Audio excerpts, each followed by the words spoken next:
Right. ఇదే అంశం గురించి మనతో మాట్లాడడానికి నాంపల్లి కాంగ్రెస్ ఎమ్మెల్యే అభ్యర్థి ఫెరోజ్ ఖాన్ మనతో పాటు అందుబాటులో ఉన్నారు. నమస్తే అండి. నమస్కారం.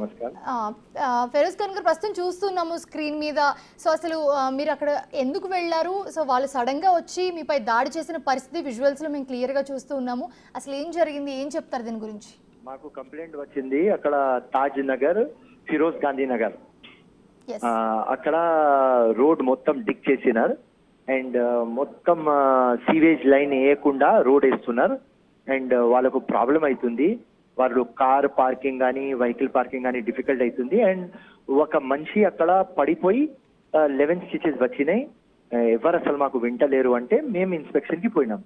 ఇన్స్పెక్షన్ కి పోయి నేను అడిగిన, ఎవరు ఈ కాంట్రాక్టర్, ఎవరికి వర్క్ ఆర్డర్ ఉన్నది, సీవేజ్ లైన్ మీరు వేయలేదు, దాని తర్వాత రోడ్ వేస్తున్నారు, ఇది మొత్తం డిగింగ్ చేసి మీరు ఇడిచేసినారు, ఒక మనిషి పడిపోయినాడు, ఎవరు వీడికి ఆన్సరబుల్ అండ్ క్వాలిటీ పని మీరు చేయాలి, ఎవరు కాంట్రాక్టర్ అని చెప్తే వీళ్ళు మొత్తం లొల్లి పంచాయతీ స్టార్ట్ చేసి రైట్ మీరు ఎట్లా వస్తారంటే 100% డెమోక్రసీలో వస్తాం, చూస్తాం, అందరికీ రైట్ ఉన్నది. వాళ్ళు గెలిచిన వాళ్ళు 62,000 ఓట్లు వచ్చినాయి, నేను ఓడిపోయినా, నాకు 60,000 ఓట్లు వచ్చినాయి. మా గవర్నమెంట్ మేము చూడాలి, నేను జోనల్ కమిషనర్ కి తీసుకువస్తా, డిప్యూటీ కమిషనర్ కి తీసుకువస్తా, అందరు వేరే డిపార్ట్మెంట్ ఆఫీసర్లకు తీసుకువస్తా, ఇన్స్పెక్షన్ చేపిస్తా. ఇది మొత్తం ఏం చేస్తున్నారా భయ్ మీరు? లంగా డ్రామా. ఎప్పుడు కూడా కరప్షన్ చేస్తారు, డబ్బులు తీసుకుంటారు, ఎప్పుడు ఇట్లానే దొంగ లంగా పనులు మీరు చేస్తారని నేను మాట్లాడితే వాళ్ళు మొత్తం ఎమ్మెల్యే వచ్చి పిలిపించినారు.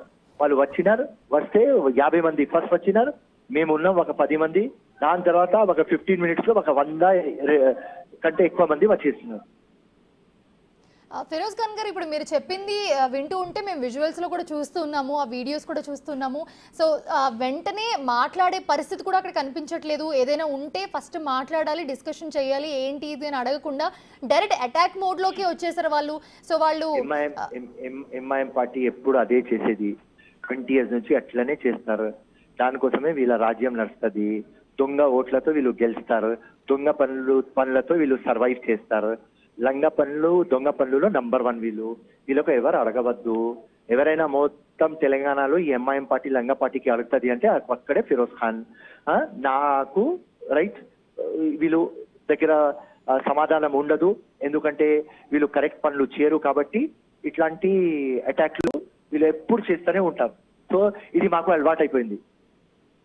ఫెరోజ్ ఖాన్ గారు, ఈ అటాక్ మోడ్ చూస్తుంటే మీరు వచ్చారు అనే దానికన్నా ఇంకా ఏదో పెట్టుకుని అటాక్ చేసిన విధంగా అయితే మాకు కనిపిస్తుంది చూస్తూ ఉంటే. అండ్ వన్ మోర్ థింగ్, దీనికి సంబంధించి మీరు కేసు ఏమైనా నమోదు చేశారా వాళ్ళ మీద?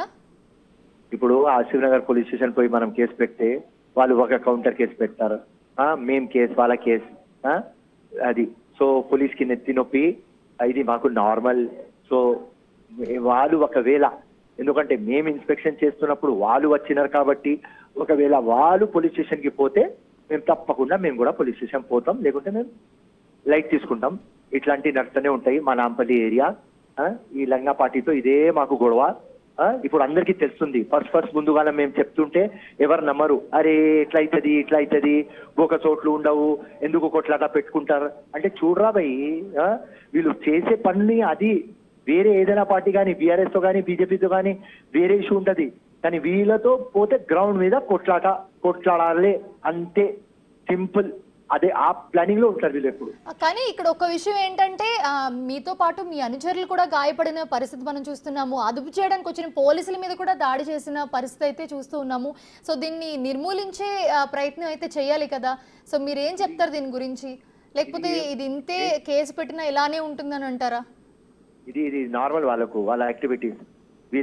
వీళ్ళకు సమాధానం ఇవ్వాలి అంటే మనం ఎలక్షన్ గెలవాలి అంతే, రైట్. మన గవర్నమెంట్ స్ట్రిక్ట్ కావాలి, రైట్. మా కాంగ్రెస్ గవర్నమెంట్ చూడాలి ఎక్కడ న్యాయం ఉన్నది, ఎవరు లా అబాయిడ్ చేస్తున్నారు, ఎవరు లా ఫాలో చేస్తున్నారు, ఎవరు లా బ్రేక్ చేస్తున్నారు. డెమోక్రసీలో ఇది అన్నెసెసరీ. పబ్లిక్ గ్రీవెన్స్ కి పోతే, పబ్లిక్ ఇష్యూలో మాట్లాడడానికి పోతే ఇది మొత్తం వీళ్ళు అటాక్లు చేసుకొని ఇట్లాంటి హుండా పనులు చేసుకుంటే, ఇప్పుడు మనం ఏం చేయాలి? మనం రూలింగ్ పార్టీలో ఉన్నాం. ఒకవేళ మనం కూడా అటాక్లు చేస్తే, అరే ఫిరోజ్ ఖాన్ చేస్తున్నాడు రా భయ్, ఫిరోజ్ ఖానే ఈ గల్లీలో, ఈ బస్తీలో జోరీ, రైట్, ఫిరోజ్ ఖానే గడబడ్ చేస్తున్నాడని ఈ నాకు హైలైట్ చేస్తారు. సో దానికోసం నేను అక్కడ కామ్ గా ఉన్నా, రైట్, కూల్ గా ఉన్నా. ఎందుకంటే వీళ్ళకు 20 సంవత్సరం నుంచి చూస్తున్నా కాబట్టి వీళ్ళు కుక్కల్లాగా అరుస్తూనే ఉంటారు.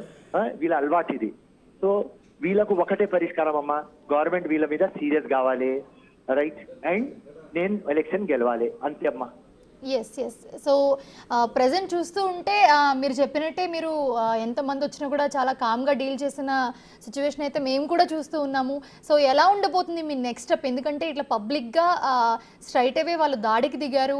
సో పోలీసులు వచ్చినా కూడా అదుపు చేయలేని పరిస్థితి అయితే మనం చూసాం కాబట్టి నెక్స్ట్ స్టెప్ ఎలా ఉండబోతుంది మీది? ఎందుకంటే మీరు ఇలాంటి కంప్లైంట్స్ వచ్చినప్పుడు ఇంకా మా కాంగ్రెస్ ప్రెసిడెంట్ కి మహేష్ గౌడ్ సాబ్ కి కంప్లైంట్ పెట్టాం, వీడియోలు అన్ని పెట్టాం, రైట్. ఇట్లా వీళ్ళు చేస్తే ఎట్లా? మేము తిరగవద్దు, మనం కాంగ్రెస్ పార్టీ బంగారు తెలంగాణ అని మనం వచ్చినాం. ఆపోజిట్ పార్టీ లంగా తెలంగాణ తయారు చేసి, చిప్పా తెలంగాణ తయారు చేసి వాళ్ళు వెళ్ళిపోయినారు. ఇప్పుడు మనం బంగారు తెలంగాణ చేస్తామని పబ్లిక్ మనకు ఓట్లు వేసినారు, రైట్. దానిలో మేము పోయి ఇన్స్పెక్షన్ చేయవద్దు. వీళ్ళు ఎప్పుడు ఇట్లాంటి రౌడిజం చేస్తూనే ఉంటారు. నాంపల్లి నుంచి చంద్రన్గుట్ట దాకా ఇదే రౌడిజం చేస్తారు వీళ్ళు. ఎవరు రావద్దు, వాళ్ళ మోనపల్లి నడవాలి. డెమోక్రసీలో ఎక్కడ మోనపల్లి నడుస్తుంది? ముఖ్యమంత్రికి గట్టిగా చెప్తాం, ముఖ్యమంత్రిని హోమ్ మినిస్టర్ కాబట్టి, ఇంకా మా మహేష్ కుమార్ గౌడ్ మా పార్టీ ప్రెసిడెంట్ కి ఈ మొత్తం వీళ్ళు చేస్తున్నారు చూడు, ఈ మొత్తం పనులు వాళ్ళ ముందు పెడతాం. Right. Thank you so much for joining with us, Firoz Khan.